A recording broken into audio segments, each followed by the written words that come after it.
NBC is running a special 90-minute report on the murder mystery involving Annie Kasperzak tomorrow night. The first detective on that case was Derek Johnson, who was later shot and killed in the line of duty.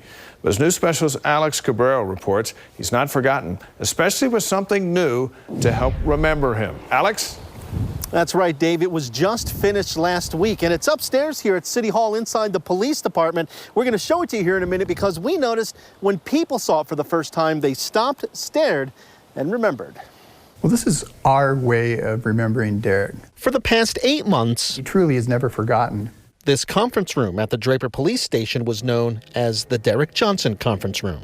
So that we could just have an area that is dedicated to Derek, that we could always remember Derek and always keep his memory alive. Johnson was killed in September 2013 when he stopped to help a couple on the side of the road who ended up shooting Johnson while he was still in his car. This room includes pictures from his funeral, the candle from Law Enforcement Week in Washington, D.C., and the etching of his name on the National Memorial. But last week, something new was added. We started looking at the car and said, what could we do? I mean, this car was so much a part of him as far as what he did for this city. This was their idea. The door from Johnson's car, the light bar with his call number, and even the light bar controls and radio mic. So everything about this room and about this space is always going to speak of Derek.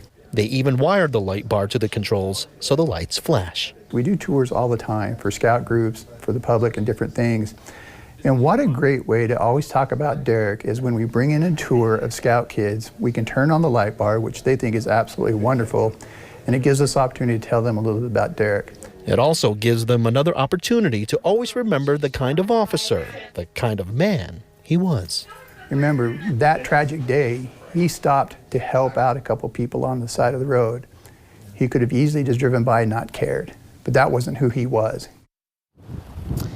Now, if you would like to see this room and that door, you heard the deputy chief there say they do give tours to the public. All you have to do is call them. Dave? Looks good. Alex Cabrero, live in Draper tonight. Thank you, Alex.